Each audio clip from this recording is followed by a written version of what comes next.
ಶ್ರೀಮತಿ ಸೋನಿಯಾ ಗಾಂಧಿ ಅವರಿಗೆ ಕಳಕಳಿಯ ವಿನಂತಿ. ಎಚ್.ಕೆ. ಪಾಟೀಲ್ ಸಾಹೇಬರಿಗೆ ಸಚಿವ ಸ್ಥಾನ ಕೊಡಬೇಕು. ನಮಸ್ಕಾರ.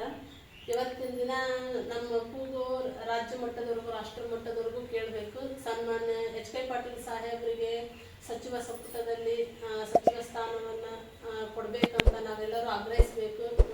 ನಮ್ಮ ರಾಷ್ಟ್ರೀಯ ನಾಯಕಿಯಾದಂಥ ಸೋನಿಯಾ ಗಾಂಧಿ ಮೇಡಮ್ ಅವರಿಗೆ, ರಾಹುಲ್ ಗಾಂಧಿ ಸರ್ಗೆ ಹಾಗೂ ರಾಷ್ಟ್ರೀಯ ಅಧ್ಯಕ್ಷರಾದಂಥ ಖರ್ಗೆ ಸಾಹೇಬರಿಗೆ, ಸನ್ಮಾನ್ಯ ಮುಖ್ಯಮಂತ್ರಿಗಳಾದ ಡಿ.ಕೆ. ಶಿವಕುಮಾರ್ ಸಾಹೇಬರಿಗೆ ನಿಮ್ಮಲ್ಲಿ ಕಳಕಳಿಯ ವಿನಂತಿ ಏನಂದ್ರೆ, ಹಿರಿಯರು ಹಾಗೂ ಸಮಾಜದ ಪರ ಸದಾ ಕಾಳಜಿ ಇರುವಂಥವರು, ಸದಾ ಬಡವರ ಬಗ್ಗೆ, ದೀನದಲಿತರ ಬಗ್ಗೆ, ಮಹಿಳೆಯರ ಬಗ್ಗೆ ಅಪಾರ ಗೌರವವನ್ನು ಹೊಂದಿದಂಥ ಸನ್ಮಾನ್ಯ ಎಚ್.ಕೆ. ಪಾಟೀಲ್ ಸಾಹೇಬರಿಗೆ ಸಂಪುಟದಲ್ಲಿ ಸೂಕ್ತ ಸ್ಥಾನವನ್ನು ಕೊಡಬೇಕೆಂದು ತಮ್ಮಲ್ಲಿ ಕಳಕಳಿಯ ವಿನಂತಿ. ನನ್ನ ಗದಗ ಜನತೆಯ ಪರವಾಗಿ, ನನ್ನ ಗದಗ ವಿಧಾನಸಭಾ ಕ್ಷೇತ್ರದ ಎಲ್ಲ ಜನತೆಯ ಪರವಾಗಿ ಸಾವಿತ್ರಿ ಹೂಗಾರ್ ಅವರ ಕಡೆಯಿಂದ ಕಳಕಳಿಯ ವಿನಂತಿ ಏನಂದ್ರೆ,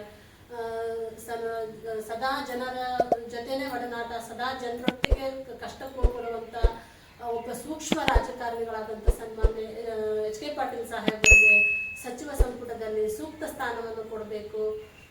ಹಿರಿಯರು ಹಾಗೂ ಯಾವುದೇ ಒಂದು ಕಪ್ಪು ಚುಕ್ಕೆ ಇಲ್ಲದಂಥ ರಾಜಕಾರಣ ಮಾಡಿದಂಥ ಸನ್ಮಾನ್ಯ ಎಚ್.ಕೆ. ಪಾಟೀಲ್ ಸಾಹೇಬರಿಗೆ ಒಂದು ಒಳ್ಳೆಯ ಸ್ಥಾನವನ್ನು ಕೊಡಬೇಕು. ಅವರು ಮುಖ್ಯಮಂತ್ರಿ ಆಗಬೇಕಂತ ಒಬ್ಬ ಧೀಮಂತ ನಾಯಕರು, ಹಿರಿಯರು. ಅಂತ ನಾಯಕರಿಗೆ ಸಚಿವ ಸಂಪುಟದಲ್ಲಿ ಒಂದು ಉನ್ನತವಾದ ಸ್ಥಾನವನ್ನು ಕೊಡಬೇಕಂತ ಸನ್ಮಾನ್ಯ ಮುಖ್ಯಮಂತ್ರಿಗಳಂತ ಡಿ.ಕೆ. ಶಿವಕುಮಾರ್ ಸಾಹೇಬರಲ್ಲಿ ಕಳಕಳಿಯ ವಿನಂತಿ ನನ್ನ ಗದಗ ಜನತೆ ಎಲ್ಲ ಪರವಾಗಿ.